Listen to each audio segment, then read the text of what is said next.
ઇન્દ્રિયો અંતઃકરણ જીત્યાનું. સ્વામિનારાયણ હરે સંવત 1877 કાર્તિક વદી અમાસને દિવસ રાત્રિને સમય સ્વામી શ્રી સહજાનંદજી મહારાજ ગામ શ્રી લોયા મધ્યે સુરા ભક્તના દરબારમાં વિરાજમાન હતા અને દોરો સુરવાલ પહેર્યો હતો અને દોરી છીટની ડગલી પહેરી હતી ને મસ્તક ઉપર શ્વેતપાગ બાંધી હતી ને પોતાના મુખારવિંદની આગળ પરમહંસ તથા દેશ દેશના હરિભક્તની સભા ભરાઈને બેઠી હતી. પછી શ્રીજી મહારાજે સર્વ પરમહંસને પ્રશ્ન પૂછ્યો છે, કેટલા સંકલ્પ કહેવાય ત્યારે નિષ્કપટ કહેવાય ને કેટલા સંકલ્પ ન કહેવાય ત્યારે કપટી કહેવાય.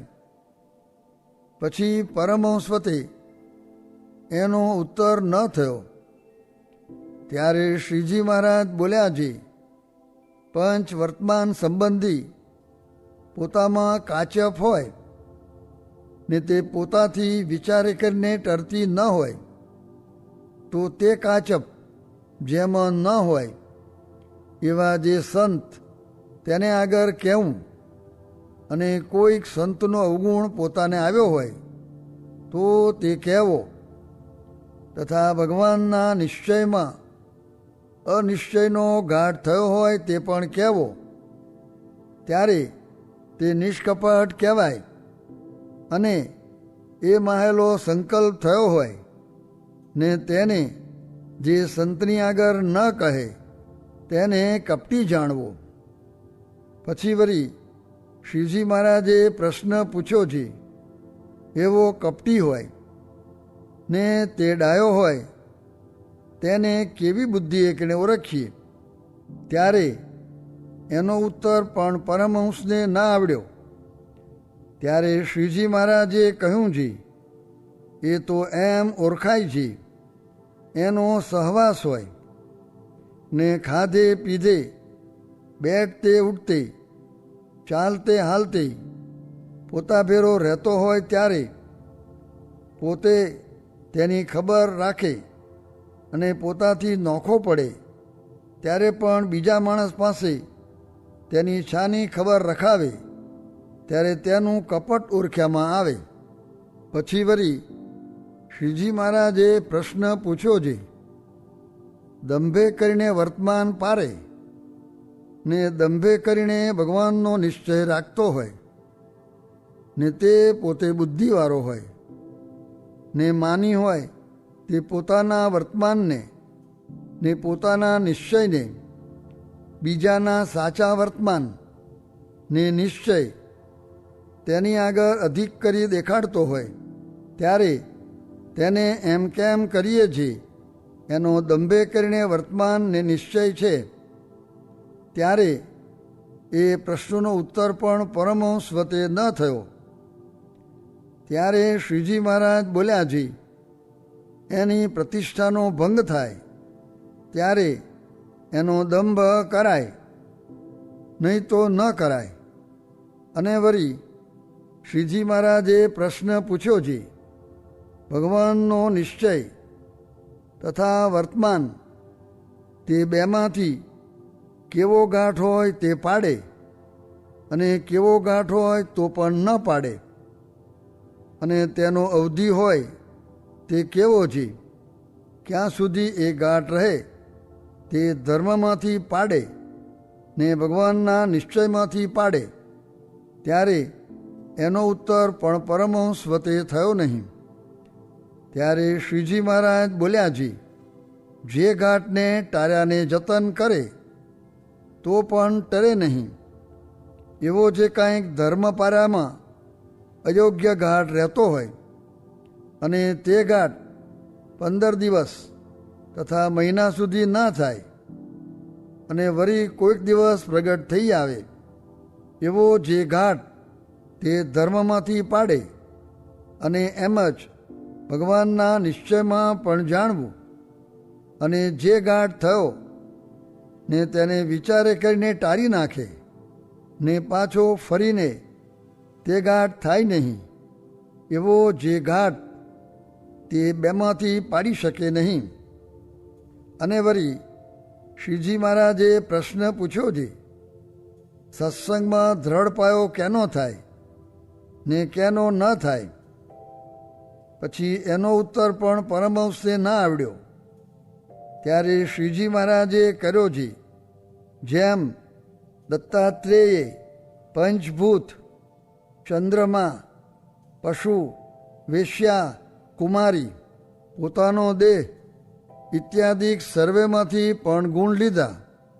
એવી રીતે સંતમાં જેને ગુણ ગ્રહણ કર્યાનો સ્વભાવ હોય તેનો જ સત્સંગમાં દ્રઢ પાયો થાય છે.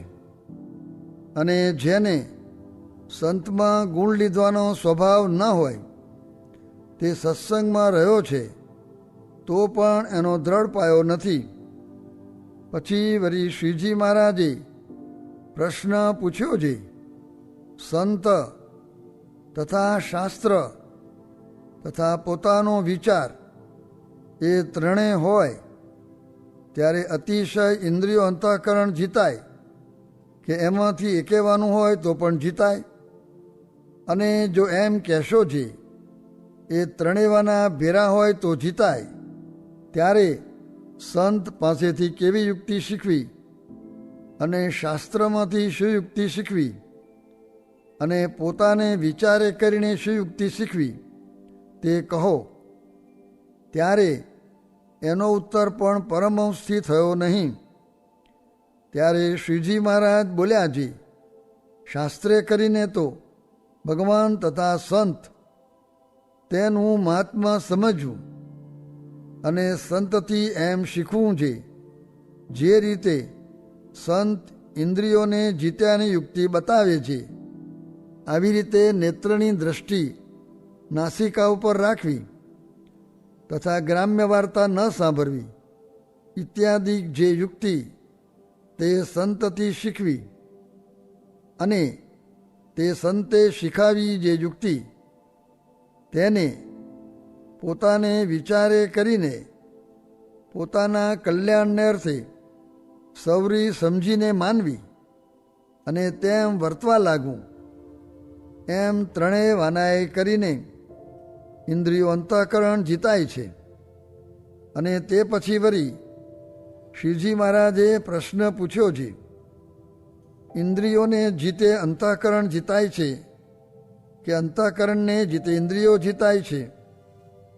પછી એ પ્રશ્નોનો ઉત્તર પણ પરમહંસને ના આવડ્યો.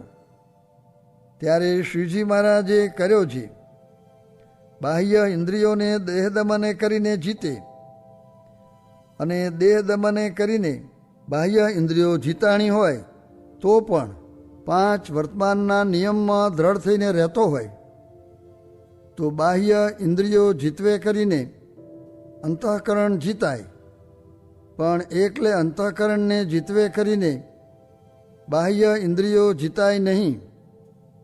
અને બાહ્ય ઇન્દ્રિયોને જીતવે કરીને તો અંતઃકરણ જીતાય છે. કેમ જી?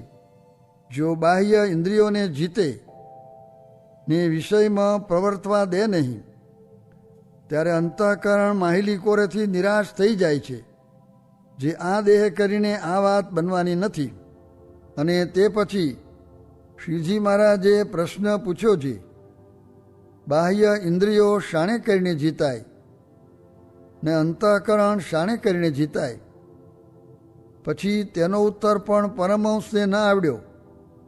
ત્યારે શ્રીજી મહારાજે કર્યો છે, ધર્મશાસ્ત્રમાં કયા છે જે ત્યાગીના નિયમ તેને રાખે તથા આહારને નિયમમાં રાખે તથા તપ્ત કૃચ્છ ચાંદ્રાયણાદિક વ્રત કરે તથા જાણી જાણીને ટાઢ, તડકો, ભૂખ, તરસ તેનું સહન કરે અને ભગવાનના કથા, કીર્તન, વાર્તા કરે તથા ભજન સ્મરણમાં બેસે તથા આસન જીતે ઇત્યાદિક સાધને કરીને બાહ્ય ઇન્દ્રિયો જીતાય છે. અને ભગવાનના મહાત્માનો વિચાર અને ભગવાનનું ધ્યાન તથા આત્મનિષ્ઠા એટલે કરીને અંતઃકરણ જીતાય છે. ઇતિ વચનામૃતમ. એવી રીતે લોયા પ્રકરણનું 5મું વચનામૃત જે તે થયું.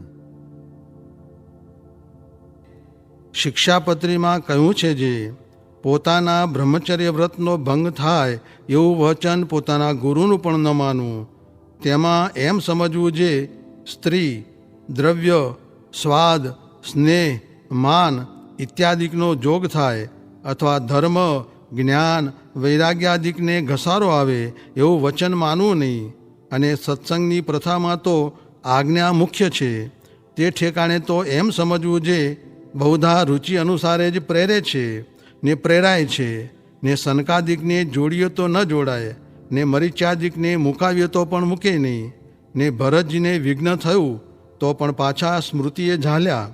એમ મોટાના શબ્દ પેઠા હોય તે સહાય કરે છે. તે કોઈ વખત આંખ ક્ષેત્રે, કોઈ વખત કાન ક્ષેત્રે, ને જીભ, ત્વચા આદિ ક્ષેત્રે, પણ પાછા ખબરદાર થવું પણ હારી જવું નહીં. ને સુખનું ઠેકાણું ને ભાગવાની બારી તો એક જ સારા સાધુનો સમાગમ છે, પણ તે વિના તો ક્યાંય સુખ, શાંતિ કે સમાસ થયાનું ઠેકાણું બીજું નથી. સ્વામિનારાયણ સ્વામીએ વાત કરી જે કારખાના કરવાની રીતિ મહારાજે કહેલ છે. સાવજ હોય તે દિવસમાં 3 તલપું નાખે અને તેમાં આહાર મળે તે ખાય. ને નારડા છે તે તો આખો દિવસ દોડતા ફરે. તેમ કારખાનું કરવું તે સાવજની પેઠે 1 મહિનો કરવું ને પછી પાછું 6 મહિને કે વરસ દાડે બીજું કરવું, પણ નારડાની પેઠે નિરંતર 12 માસ ન કરવું એમ કહ્યું હતું. સ્વામિનારાયણ હરે સ્વામીએ વાત કરી જે લખ્યું તે વાંચ્યું નહીં, તો તે લખ્યું તે ન લખ્યું ને કદાપી વાંચ્યું, પણ તેમાં શરત ન રાખી તો તે વાંચ્યું તે ન વાંચ્યું, ને કદાપી શરત રાખી પણ તેમ કરવાને માર્ગે ન ચલાય તો પણ શું.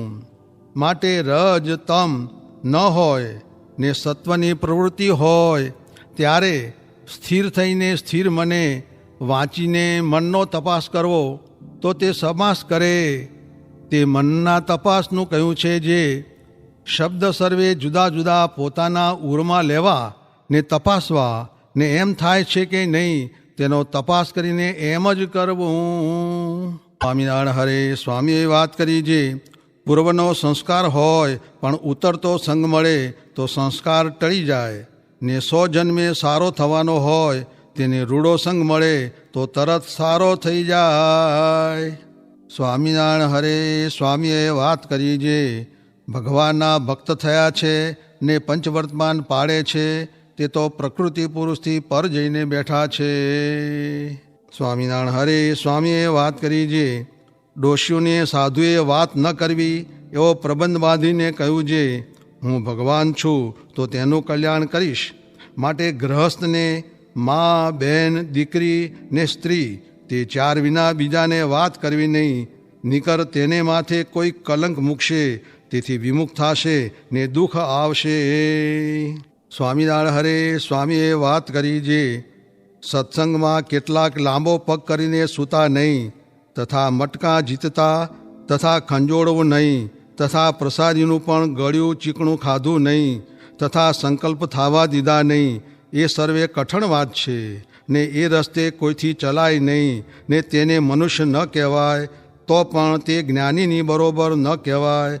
ને દેશકાળ લાગ્યા ને થાળ બીજે ગયો ત્યારે જેની આગળ ઊંચે શબ્દે બોલાય નહીં તેને વચન કયા. સ્વામિનારાયણ હરે સ્વામીએ વાત કરી જે કોઈ કહેશે જે મને જેમ છે તેમ કહો હું એમ કરીશ, પણ મોટા હોય તે એમ જાણે જે મોઢે કહે છે પણ આનાથી થશે નહીં, ને કોઈ મોઢે કહે નહીં પણ તેનું જાણે જે આ મોઢે કહેતો નથી પણ તેનાથી થશે.